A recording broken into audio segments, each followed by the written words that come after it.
Bonsoir à tous. Et dans ce JT, à la veille de l'ouverture des principaux marchés de Noël, c'est l'effervescence dans les villes alsaciennes, comme nous le verrons à Mulhouse.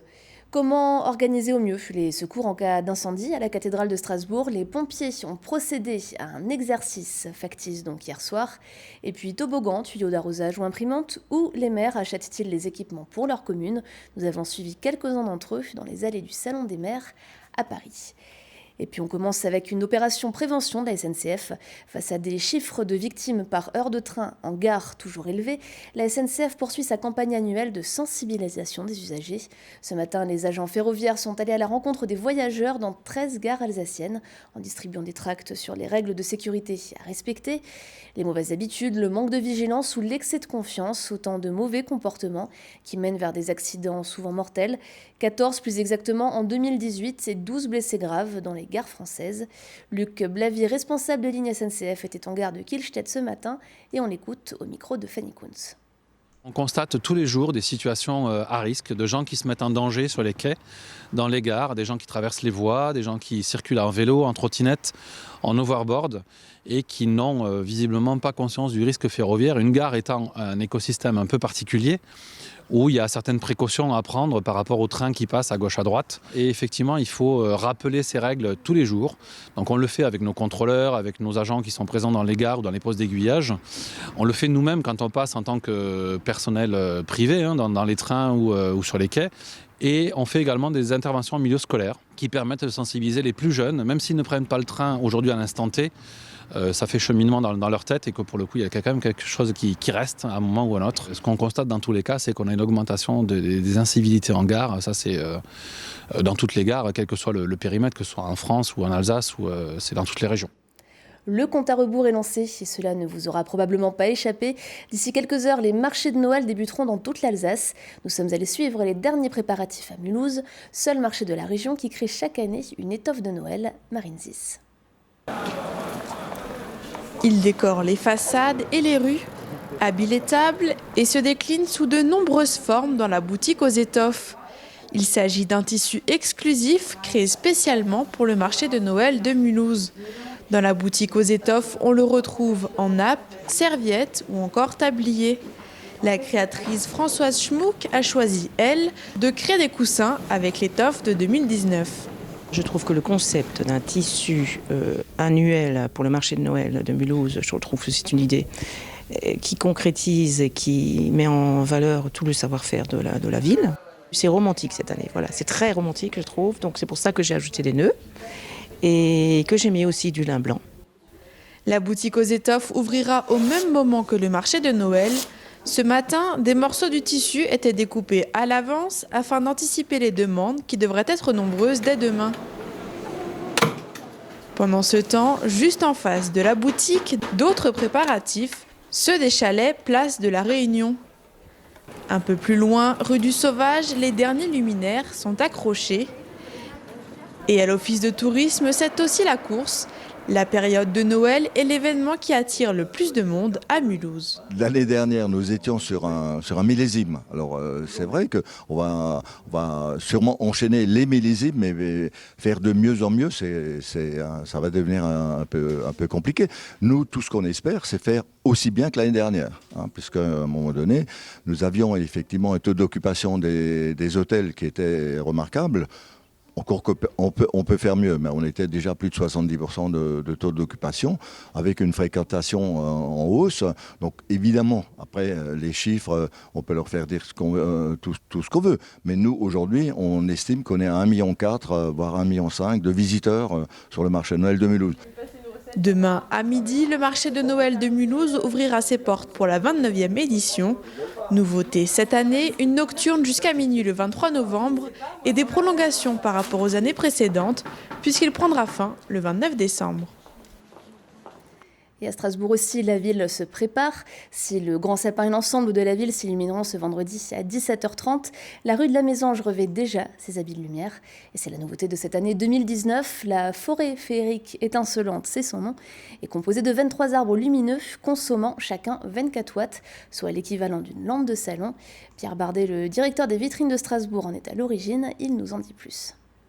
Rue de la Mésange, ça faisait 25 ans qu'il y avait, ou 20 ans qu'il y avait un décor de façade et ça commençait à lasser. Il fallait vraiment un décor chic, élégant, qui crée, vous verrez, pour les personnes qui vont venir, une belle perspective de lumière dans toute la rue. Et pour rappel, la circulation des bus et trams dans Strasbourg sera modifiée à partir de demain jusqu'au mardi 24 décembre. Les stations du centre-ville ne seront notamment pas desservies aux horaires d'ouverture des marchés et impossible également de se garer ou de circuler dans l'hypercentre jusqu'à la fin des marchés de Noël. Si vous avez entendu une alarme sur la place de la cathédrale de Strasbourg hier soir, pas de panique, il s'agissait d'un simple exercice. Alors que l'ouverture du marché de Noël est imminente, un exercice d'alerte incendie a mobilisé des sapeurs-pompiers. Leur mission, sauvegarder les œuvres de la chapelle Sainte-Catherine et sauver des victimes de ce drame fictif. Un test grandeur nature devenu plus régulier depuis le drame de la cathédrale Notre-Dame de Paris en avril. Un reportage de Camille Roland.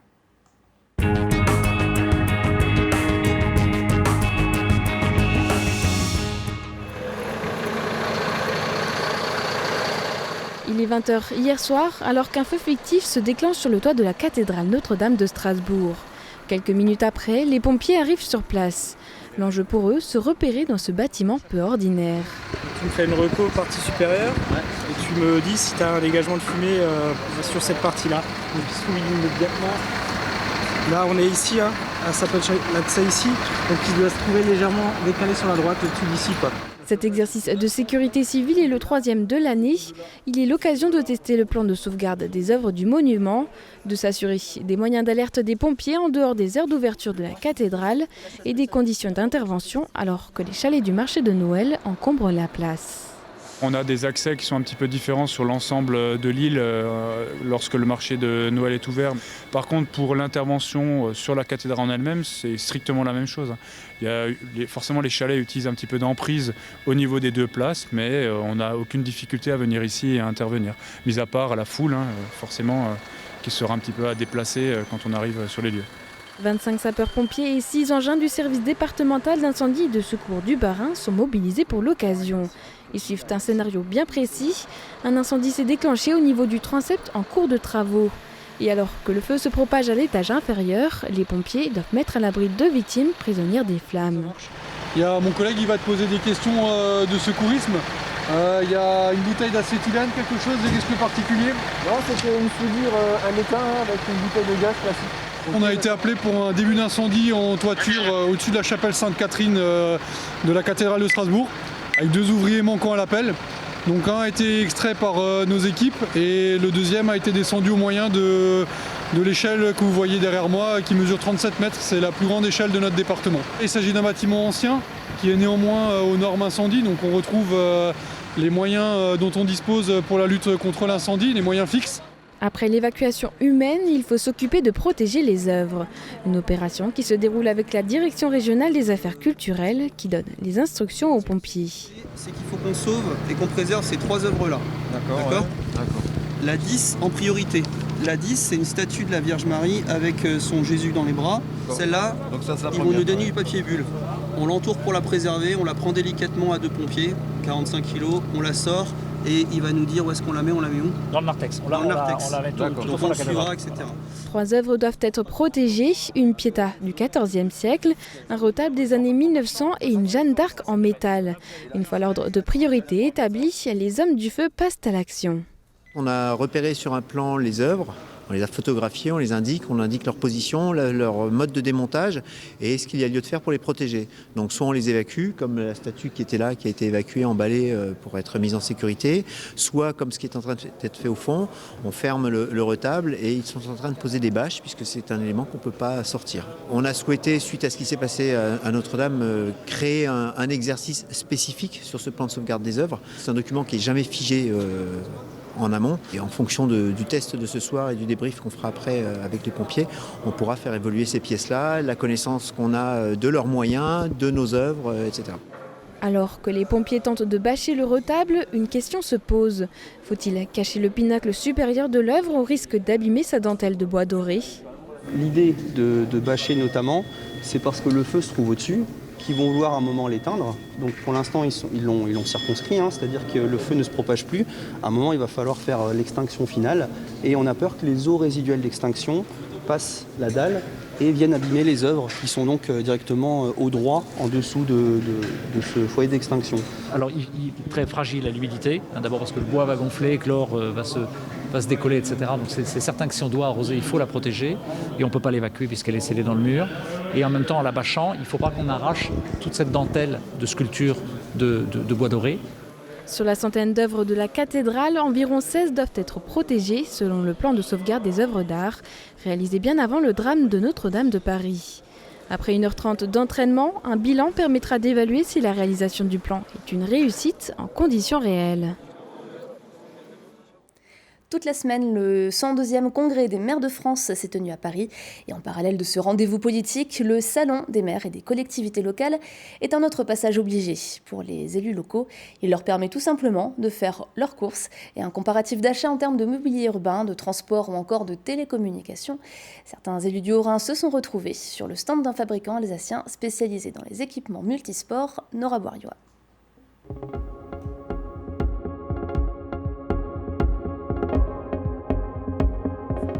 Éclairage public, bancs ou encore aires de jeu, ici sur le salon des maires, les élus locaux peuvent réaliser leurs achats pour leur commune. Martine Lemelin de Chalampé fait un tour ici chaque année avec ses adjoints pour se renseigner sur les différents équipements. Alors on a des idées, on en discute avec les collègues avant, mais de voir concrètement et d'avoir des explications parce qu'on pense à quelque chose et quand on le voit de façon concrète, ça c'est peut-être pas tout à fait ce dont on avait besoin. Et je crois que c'est important. Oui, évidemment, on s'intéresse à beaucoup de choses. C'est très important dans une petite commune.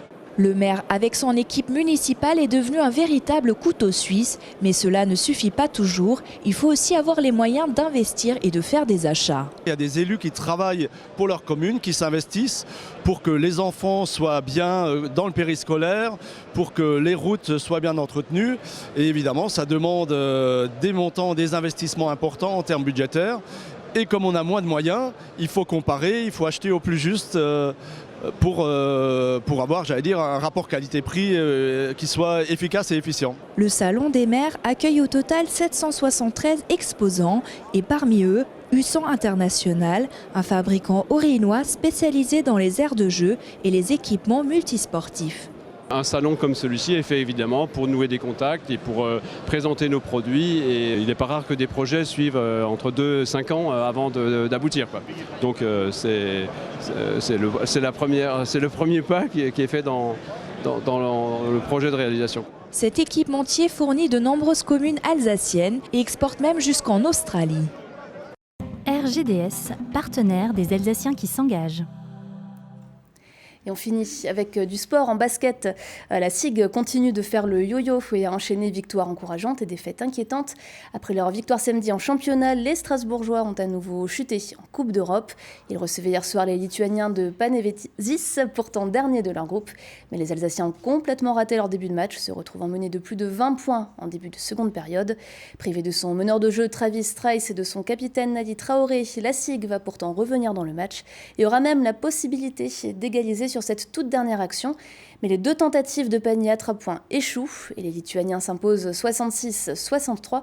Au classement, la SIG pointe à la 5e place de son groupe. Il lui faudra réaliser un quasi sans faute lors des matchs retour pour espérer être dans les 4 premiers et se qualifier pour la suite de la compétition.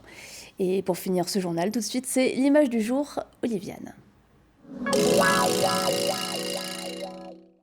L'Alsace est réputée pour sa gastronomie, mais même pour les burgers, c'est encore elle qui gagne.